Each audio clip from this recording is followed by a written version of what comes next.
أعوذ بالله من الشيطان الرجيم.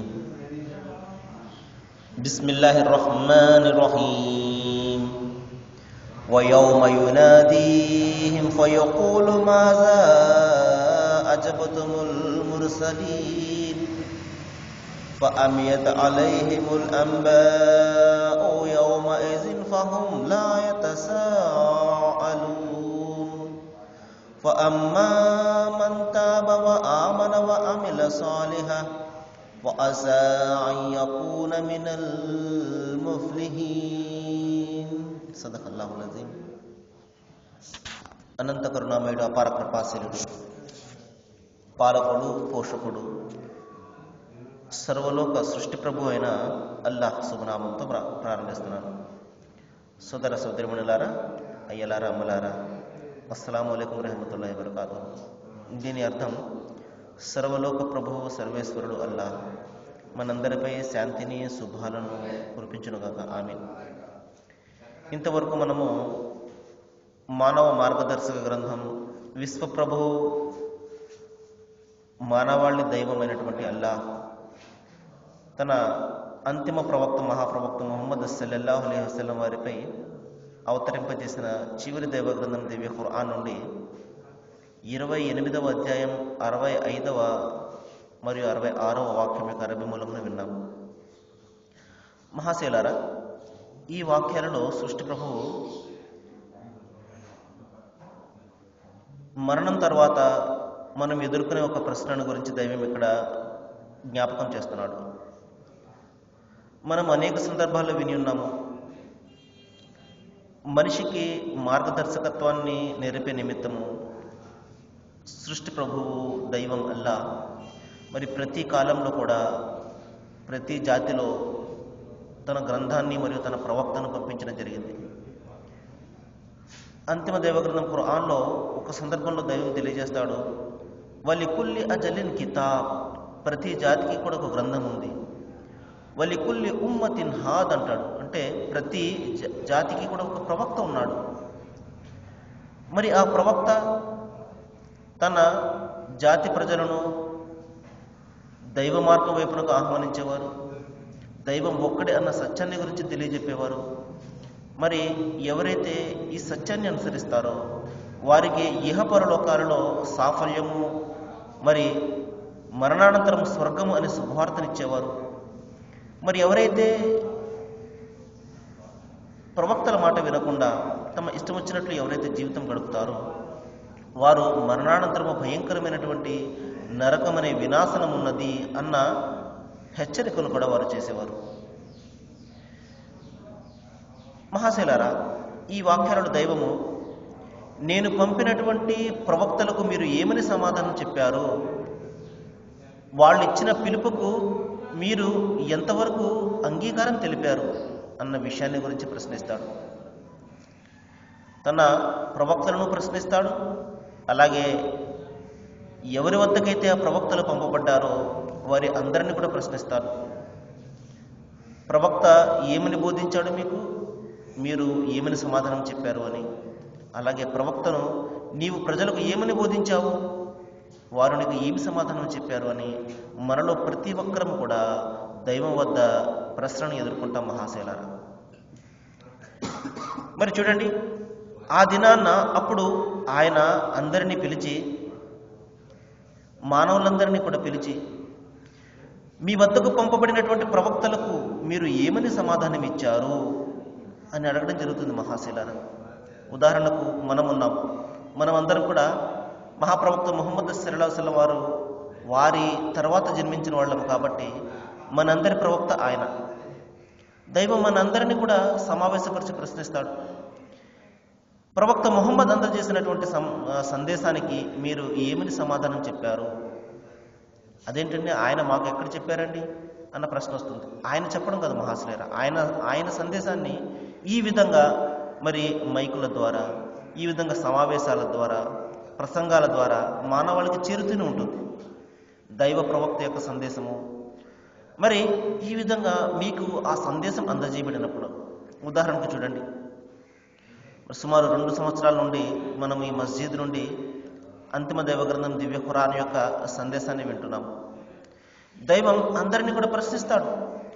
ఈ విధంగా మీరు ఈ సందేశం వింటున్నప్పుడు మీరు ఆ సందేశానికి ఏమని సమాధానం చెప్పారు అన్న ప్రశ్నను మనం అందరం కూడా ఎదుర్కొంటాము. ఆ సమయంలో వారికి ఏ సమాధానం కూడా తోచదు. వారు ఒకరినొకరు సంప్రదించుకోను లేరు, ఒకరినొకరు తోడ్పాటును కూడా అందించుకోలేరు మహాశైలారా. ఎందుకంటే ఆ రోజున ఒంటరిగా నిలబడి మనము మన కర్మలకు సమాధానం చెప్పుకోవాలి. ఇక్కడ మనం ఏదైనా ఆపదల్లో కష్టాల్లో ఉంటే మన స్నేహితులు మన తోడ్పాటు కోసం రావచ్చు, మనకు సహాయం చేయడానికి రావచ్చు. కానీ మహాశైలారా, అక్కడ ఎవరికి కూడా తోడ్పాటు అందించే ప్రశ్న ఉండదు. సహాయం ఎవరి నుండి కూడా లభించినటువంటి పరిస్థితి. మనిషి ఒంటరిగా హాజరయ్యి మరి కర్మలకు సమాధానం చెప్పుకోవాలి. ఆ రోజున అతనికి ఏమి కూడా తెలియదు. అరే ఏమిటి, నేను ప్రతిరోజు కూడా ఈ సందేశాన్ని వినేవాడినే, కానీ ఎప్పుడు కూడా దాని గురించి ఆలోచన చేయలేదు. విన్నంతసేపు బాగానే ఉండేది, ఆ తర్వాత మర్చిపోయేవాడిని. ఈ విధమైనటువంటి సమాధానాన్ని దైవం వద్ద చెప్పడం జరుగుతుంది మహాశిలారా. మరి ఎవరు అక్కడ సాఫల్యాన్ని పొందుతారో దైవం తెలియజేస్తున్నాడు. ఎవరైతే ఇక్కడ పశ్చాత్తాపడతాడో, విశ్వసించి మంచి పనులు చేస్తాడో అతను మాత్రమే అక్కడ సాఫల్యం పొందే వారి మధ్య ఉంటాడు మహాశైలారా. మనకు సాఫల్యం ఏ విధంగా కలుగుతుందో, మరణాంతరము మనం ఎదుర్కొనే ప్రశ్నలకు సరైనటువంటి సమాధానాన్ని ఎప్పుడు ఇవ్వగలమో దైవం తెలియజేస్తున్నాడు. ఇప్పుడు ఎవరైతే ఇక్కడ పశ్చాత్తాపడతాడో, ఎందుకంటే కుల్లు బని ఆదమ ఖత్తా అని మహాప్రవక్త ముహమ్మద్ సల్లల్లాహు అలైహి వసల్లం చెప్పారు. ఆదం సంతానంలో ప్రతి ఒక్కరూ కూడా ఏదో ఒక విధమైనటువంటి తప్పులు చేసేవారే. అయితే ఆ తప్పులు చేసే వాళ్ళలో ఎవరైతే తప్పును తెలుసుకుని పశ్చాత్తాపడతాడో వాడే నిజమైనటువంటి మానవుడు అని మహాప్రవక్త తెలియజేయడం జరిగింది. కాబట్టి మహాశైలారా, దైవం ఇక్కడ తెలియజేస్తున్నాడు, ఎవరైతే తప్పును తెలుసుకుని దైవ వైపునకు మరలుతాడో, మారు మనస్సును పొందుతాడో, మరి పశ్చాత్తాపడతాడో, చేసిన తప్పుకు కుమిలిపోయి మరి ఇంకెన్నడూ కూడా నేను చెయ్యను అని దృఢమైనటువంటి నిర్ణయాన్ని తీసుకుంటాడు. అంతేకాదు సుమా, దైవాన్ని విశ్వసిస్తాడు. దైవం ఒక్కడే అన్న సత్యాన్ని అతను బలపరుస్తాడు. మరి ఆయనకు సాటి సమానము లేదు, మానవ సంబంధ బలహీనతలకు అతీతుడు అని ఆయన గురించి సరైనటువంటి దృక్పథాన్ని, దైవం గురించి సరైనటువంటి అవగాహన కలిగి ఉంటాడు. అంతేకాదు సుమా, అతనుకు సాధ్యమైనంత మేర అతనికి స్తోమత ఉన్నంత వరకు మంచి పనులు చేస్తూ ఉంటాడు. మరి ఎవరైతే ఈ పనులు చేస్తారో, 1 పశ్చాత్తాపడి, 2 విశ్వసిస్తాడు దైవాన్ని, 3 మంచి పనులు చేస్తూ ఉంటాడు. మరి ఈ 3 పనులు ఎవరైతే చేస్తారో మహాశైలారా, దైవం తెలియజేస్తున్నాడు, అతను మాత్రమే అక్కడ అంటే పరలోకంలో సాఫల్యాన్ని పొందే వారి మధ్య ఉంటాడు. అతను మాత్రమే నిజమైనటువంటి నిత్య జీవాన్ని పొందగలుగుతాడు. అతడే నిజమైనటువంటి స్వర్గాన్ని, కైవల్యాన్ని, సాఫల్యాన్ని సాధించగలుగుతాడు అని మరి దైవం ఇక్కడ తెలియజేయడం జరిగింది. మహాశైలారా, మరి ఇంకొక విషయాన్ని గురించి సృష్టి ప్రభువు తెలియజేస్తున్నాడు. వరబ్బుక యఖ్లఖు మా యషా, నీ ప్రభువు తాను కోరిన దానిని సృష్టిస్తాడు. మరి అంతేకాదు సుమా, ఆయన తన సందేశాన్ని అందజేసే నిమిత్తము తాను కోరిన వారిని తన ప్రవక్తలుగా ఎన్నుకుంటాడు. తాను కోరిన వారి ద్వారా మరి ప్రవక్తల తర్వాత సాధారణ మానవులను ఎన్నుకుంటాడు తన యొక్క సందేశాన్ని అందజేయడం కోసం. కాబట్టి ఇక్కడ అదేంటంటే దైవం ఆ విధంగా ఎందుకు చేశాడు, ఆయనను ప్రవక్తగా ఎందుకు చేశాడు, నాకు పలానా ప్రవక్త నచ్చలేదు, ఆయన ఎందుకు ప్రవక్తగా నియమించాడు అని మనిషి ఇక్కడ ఆరోపణలు చేస్తూ ఉంటాడు. మహాశైలారా, ఎవరిని ప్రవక్తగా ఎన్నుకోవాలో, ఎవరి ద్వారా దైవం తన సందేశాన్ని అందజేయాలో అది మనం ఎవరు నిర్ణయించేది, మనకు ఏ హక్కు ఉంటుంది. కాబట్టి దైవం తాను తలచిన వారికి ఆ యొక్క ఔన్నత్యాన్ని ప్రసాదిస్తాడు, ప్రవక్త పదవిని ఇస్తాడు. ఉదాహరణకు చూడండి, మహాప్రవక్త ముహమ్మద్ సల్లల్లాహు అలైహి వసల్లం వారిని ఇదే విధంగా అనేవారు. ఆయన డబ్బు లేదు, ఆయనకు ఏ దర్పము కూడా లేదు. మక్కా మదీనా నగరాల్లో ఆయన కంటే గొప్ప ధనవంతులు ఉన్నారు, గొప్ప జ్ఞానులు ఉన్నారు.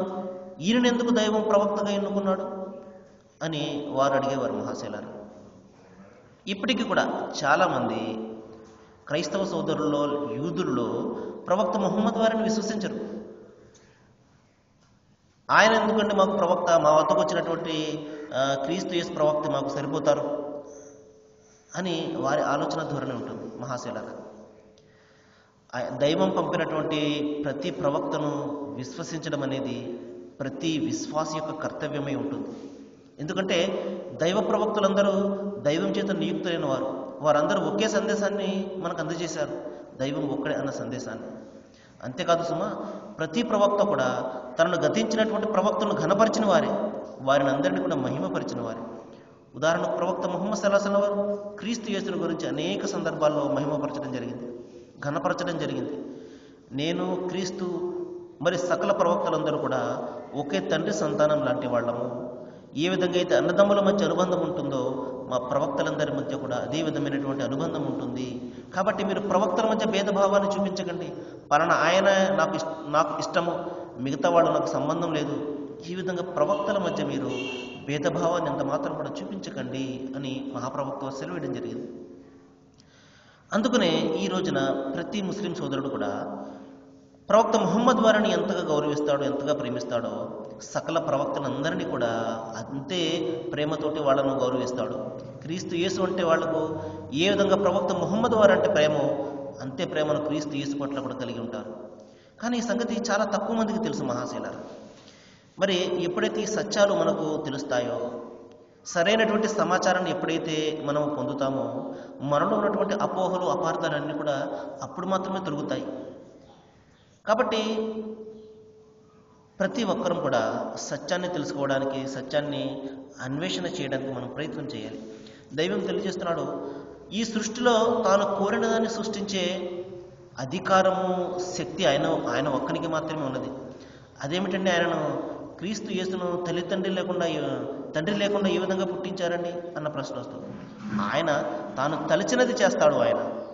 ఆయన శక్తి గ్రహించాలి అని ఆయన మరి తండ్రి లేకుండా పుట్టించడం జరిగింది. మరి మొట్టమొదటి మానవులు ఆదామును తండ్రి లేకుండా కూడా ఆయన పుట్టించాడు. కాబట్టి ఆయన శక్తిని మనం గుర్తించాలి. పుట్టించే ఆ దైవం యొక్క ఆ మహిమ, ఆ శక్తిని మనం గుర్తించాలి.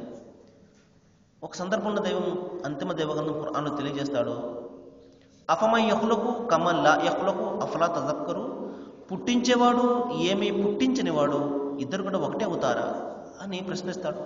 ఈ ప్రకృతిని ఆయన సృష్టించాడు, మనిషిని ఆయన సృష్టించాడు, సమస్త ఈ ప్రకృతిలో లభించే సమస్త వనరులన్నీ కూడా ఆయన సృష్టించాడు. మరి ఇప్పుడు చెప్పండి, మనము దైవాలుగా భావించే వాళ్ళు ఏమి సృష్టించారు? కనీసం ఒక ఈగనైనా వారు సృష్టించగలుగుతారా? ఈగకు ప్రాణం పోయగలుగుతారా? ఒకవేళ ఆ ఈగ తమ నుండి ఏదైనా లాక్కుపోతుంటే, ఏదైనా ఆహారము, దానిని ఆపగలుగుతారా? ఖురాన్లో సెలవేయడం జరిగింది, ఎవరైతే అర్థిస్తున్నారో వారు కూడా బలహీనులు, ఎవరైతే అర్థించబడుతున్నారో వారు కూడా బలహీనులు అంటాడు. కాబట్టి ప్రార్థనను అంగీకరించేవాడు, ప్రార్థనలకు మరి సమాధానం ఇచ్చే శక్తి, మన పాపాలను క్షమించే శక్తి కేవలం ఆ సృష్టి ప్రభు అల్లాహకు, ఆ యెహోవా, ఆ సర్వేశ్వరునికి మాత్రమే ఉన్నది. ఈ విషయాన్ని మనం గమనించాలి. మరి దైవం తెలియజేస్తున్నాడు, అల్లా అత్యంత పరిశుద్ధుడు, వారు చేసే పనులకు అతీతుడు. కాబట్టి దైవాన్ని ఈ విధంగా ఏదైనా ఒక స్వరూపాన్ని కల్పించి ఆరాధించడము, లేకపోతే దైవానికి మానవ సంబంధ బలహీనతలు అంటగట్టడము, ఆయన పుడతాడు అని, ఆయన చనిపోతాడు అని, ఆయనకు భార్య బిడ్డలు ఉన్నారు, ఆయనకు కొడుకులు ఉన్నారు, కూతుళ్ళు ఉన్నారు అని, ఈ విధంగా మనిషికి సంబంధించినటువంటి బలహీనతలు దైవానికి ఆపాదించడము, అది ఆయనకు ఎంత మాత్రం కూడా తగినది కాదు. అది ఆ సృష్టి ప్రభు యొక్క ఔన్నత్యానికి, గౌరవానికి భంగం. మనము అవమానం చేస్తున్నాం అన్నమాట ఈ విధంగా మనము పలికి. అదే దైవం ఇక్కడ తెలియజేస్తున్నాడు, ఆయన మీరు చేసే పనులకు అతీతంగా ఉండేవాడు. మీరు మీ మనస్సులో ఏదైనా ఒక విషయాన్ని దాచినా లేక బహిర్గతపరిచినా దానిని మీ ప్రభువు తెలుసుకుంటాడు. మహాశైలారా, మనసులో మెదిలే ఊహలను సైతము తెలిసినటువంటి మహాశక్తిమంతుడు మన దైవము. ఆ విధమైనటువంటి శక్తిమంతుడు కాబట్టి ఆయన దైవం అయ్యాడు. అలా లేదనుకోండి, మనలాంటి మామూలు మనుషులు. కాబట్టి మనలాంటి మామూలు మనుషులను, బలహీనులను మనము మన దైవాలకు ఎంత మాత్రం కూడా భావించకూడదు. ఈ విషయాన్ని మనము అనుక్షణం కూడా జ్ఞాపకం పెట్టుకోవాలి. మానవుడెవడు కూడా దైవం కాజాలడు, దైవం ఎన్నడూ కూడా మానవుడు కాజాలడు. ఈ విషయాన్ని మనం గమనించాలి. మహాశైలారా, చివరిగా దైవం తెలియజేస్తున్నాడు, ఆయన తప్ప మీకు మరొకడు ఆరాధనకు అర్హుడు లేడు. ఆయనకు ఎందుకు అర్హత వచ్చింది? ఆయన మనందరినీ పుట్టించాడు కాబట్టి, సమస్త విశ్వాన్ని ఆయన నడుపుతున్నాడు కాబట్టి, ఆయన ప్రార్థనలకు, మన పూజలకు, మన పునస్కారాలకు అర్హత ఆయన ఒక్కనికి మాత్రమే ఉన్నది. మన భక్తిని, మన ప్రేమను, మన ఆరాధనను పొందే హక్కు ఆయన ఒక్కనికి మాత్రమే ఉన్నది. కాబట్టి ఆ హక్కు ఆయన ఒక్కనికి మాత్రమే మనం చెల్లించాలి. సృష్టి ప్రభు అల్లాహ్ మరి అందరికీ కూడా సత్యాన్ని గ్రహించే సద్బుద్ధిని, సన్మార్గాన్ని అవలంబించే శక్తిని ప్రసాదించుగాక. వాకిరు దవానా అనిల్ హమ్దులిల్లాహి రబ్బిల్ ఆలమీన్. అస్సలాము అలైకుం.